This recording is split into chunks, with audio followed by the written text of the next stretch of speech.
Is a long-term rental and a short-term rental really that much different? Well, yes and no. We have a lot of the same expenses, but we also have quite a few that are new or different. And then there's probably some that you might not be considering with your long term rentals. So let's jump into that this week. Let's break it down and see how different and how they really do compare. Welcome to Short Term Rental Riches, quick actionable ideas to help you along your real estate investment journey, but with a specific focus on short term rentals. Well, I was thinking the other day, I've got long term rentals and short term rentals, and I think they both have their place, and certain properties work better for one than they do the other. But when you have a vacancy with a long term rental, are we really considering how much that's actually costing us? A lot of times when we think about a short term rental, we think that there's just way more expenses, right? So I wanted to break that down this week and just kind of compare the two. We'll talk about some of the expenses that you're going to have, whether it's a short-term rental or a long-term rental, but then some that are unique to each, and then just a real brief example with some numbers. I'm going to try not to bog you down too much, but just to break it down, like on a year lease comparison, what the actual cost might be. So let's jump into that. There's some obvious expenses with short-term rentals that we don't have with long-term rentals. And now this isn't 100% across the board, but in general. In general, we do not pay for our long-term tenants' utilities. Maybe we include internet sometimes these days if it's in an apartment building, but if it's a single-family home, we're usually not paying for any utilities there, right? So that's one that's going to be more unique to your short-term rentals. And then, of course, if we have a long-term tenant in a property for a year, we're not doing housekeeping. That's definitely unique to short-term rentals. And that's a bigger expense. That's a bigger piece of the puzzle. And I've talked in prior episodes about the different options that we have for that. And really, your housekeeping costs could range from 15 to 30%, maybe more, just depending on your setup. So those can really vary. We also have some costs that kind of go along with housekeeping that you're not going to find with the long-term rentals. And those are supplies, cleaning supplies, but also toiletries, toilet paper and paper towels and soaps and bath soaps and linens and towels. So we're not going to have those with a long-term rental either, right? Those are strictly for short-term rentals. Now, you may have a long-term guest that's staying multiple months, but I'm not considering that for these purposes as a long-term tenant. We also have some different startup costs, right, for our short-term rental. Big one is furniture. We're not furnishing our long-term rentals unless we're catering just to a guest that's staying over 30 days usually, and then we could consider them maybe a long-term rental. But for the purposes of this podcast, I want to break down a typical short-term guest, less than 30 days, and a typical long-term tenant, usually about a year-long lease. So that's what we're talking about, and these costs are associated with those two different types of guest versus tenant. Those are a few of the short-term rental expenses we're not going to have with our long-term rentals. Now, there's actually a number of expenses we have with our long-term rentals that we don't have with our short-term rentals. And maybe you haven't considered these yet, but it is definitely worth factoring in and putting it in the picture so you can really compare. If you have a property that you think is prime or in a good spot for a short-term rental, consider these costs, because after you calculate these in, you might be more inclined to try that short-term rental. So what do we have? Well, at least turnover. If we have a tenant that's been in our property for a year or longer, we usually have a big expense when they leave, right? Maybe we have to paint the whole apartment or the whole house. Maybe we have to redo the carpets. Hopefully you guys are putting vinyl plank or tile in your units. It's so much better. But if you have carpet, we're going to have it cleaned. Maybe we have to have it changed, or maybe we are going to change all the flooring. And this is a big expense usually at one time. On a typical size apartment, 1-2 bedrooms, if you have a property manager doing it, especially, you could spend $3,000 to $5,000 factoring in all of those different costs. And that's different than a short-term rental. In the past, I've talked about having an extra budget for wear and tear on our short-term rentals, but maybe $100 per bedroom per month. So a one bedroom, maybe $1,200 per month. Whereas if you have a year-long lease and you got to redo the whole thing and go in and paint, you could be spending quite a bit more than that. So really consider that. And now we also have our lease-up fee. What is that? So if we have a tenant in there and we have a professional property manager helping us, they're going to charge us to find a new tenant. Sometimes it's half the first month's rent. Sometimes it can be more than that. Just depends on where you're at and what's typical in your market. Now, we do have leasing fees with our short-term rentals through Airbnb or VRBO. Those are really the commissions that we're paying to the listing companies. So you could say that's kind of the same, but it's not really a big chunk like it would be with a long-term tenant lease-up.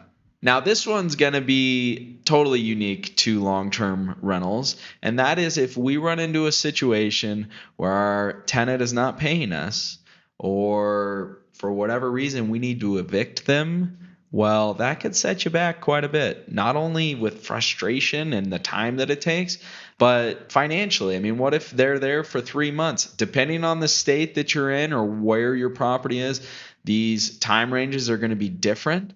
But what if you've got a tenant in there for 3 months that's not paying you rent? And actually, with all this COVID stuff going on, I don't even believe you can evict someone. You'll want to double check that. Regardless, we don't have these eviction fees with guests that have stayed less than 30 days because they don't have tenant rights. We can call the police and we can have them kicked out of the property if they don't have a contract to stay at our property for more than 30 days and if they're breaking some sort of house rule. So that is unique to a long-term rental, and that can really set you back. If someone's not paying and they're in there for 3 months, and let's just say the lease is $1,000 a month, well, then you've got $3,000 you just missed out on and all your court fees. So that's kind of a nasty scenario. I gotta say, investing for over 10 years, there's only been one tenant that I've had evicted, and it actually didn't even make it all the way through the eviction process. They left before the court closing and all that stuff. So we're able to work that one out. Depends on the type of rentals that you have.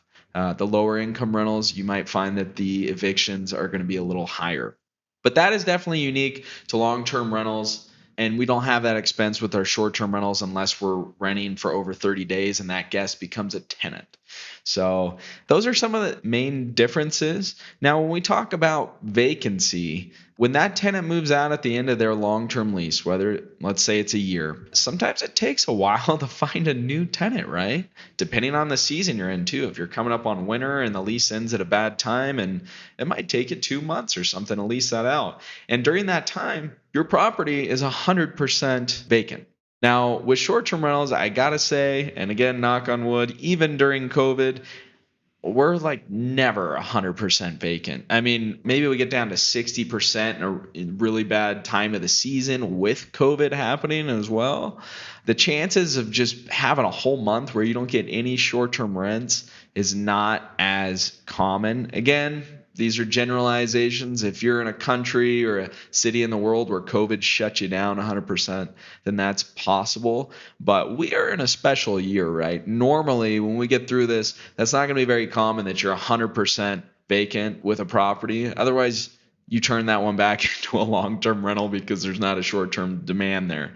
If your long-term lease is vacant for a while, that can really add up. One example of a short-term rental versus a long-term rental. And I'm not going to get into the nitty-gritty numbers here, but we're just going to talk about 1 year operation. And I'm going to try to make it as simple, straightforward as possible.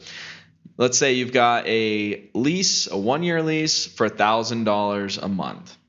Tenant at the end of the lease wants to move out, and it takes you a whole month to lease up the property. And when you lease it up, your property manager charges you $500 to lease it up for the next tenant. They had to run their background and do all that. And then let's say that your property turn painting and patching holes from where they had shelves or cleaning the carpet or putting in new flooring. Let's just say that cost you $2,500. I think that's kind of conservative. So all in, you've got about $4,000 in costs at that 13th month after they left, because you had $2,500 for the apartment turn or the property turn, you had $500 for the lease up, and we've got an account for the month that it was 100% vacant at $1,000. So that's $4,000 in costs, as I would calculate it on a 12-month lease. In that 13-month period, that long-term rental basically earned $8,000. And now that's very rough. There's going to be likely some other costs and things that have gone into there, some maintenance and stuff like that. But I just want to give like a very, very basic breakdown of how much money you're actually maybe making with that long-term rental. Just gross. This is gross, right? Now let's take a short-term rental that rents for, and this is going to be very conservative, I'm going to say $2,000 a month, accounting for vacancy already. So over a 13-month period, 26 grand, not too shabby. These properties are all over the place. They're still out there. And we're talking gross again. Now, if we deduct the 100, I'm calling this a one bedroom. There's one bedroom places all over the place that can make this kind of money.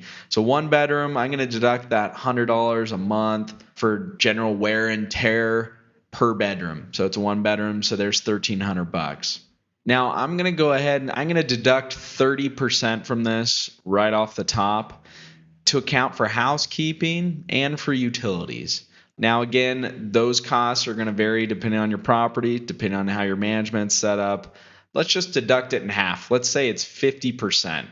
So you've got a gross $24,700 after your $100 allowance per month, divided into, what is that? $12,350 compared to $8,000 with the long-term rental. Now, this is assuming that you have a property in a good market, one that makes sense. We've talked about that in prior episodes, that you had demand and that you also didn't have any crazy maintenance things happen or anything like that. So just to break it down, there's some really, really good potential with short-term rentals. Not every property makes sense. Not every market makes sense, but you can find great properties out there to give you much better returns than your long-term rental, and also not have giant upfront expenses at the same time like you would with a long-term lease checking out. So those are just to recap some of the expenses that you're gonna have with your short-term rentals that you don't with long-term. Those are utilities, your housekeeping, supplies, and your upfront furniture costs as well. So that example is assuming you already have the furniture in there.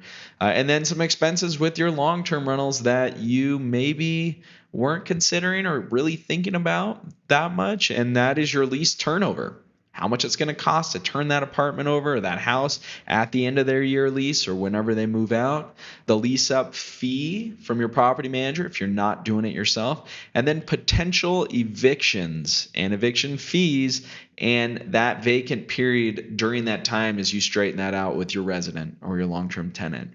So those are the basic ones. And then the vacancy again. We're never almost at 100% vacancy. It just doesn't happen. Even with COVID, when your single family home doesn't have a tenant in it, it is 100% vacant. So keep that in mind.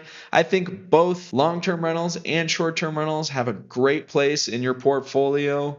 Hopefully this gave you a little bit of insight. And until next time, have a wonderful day.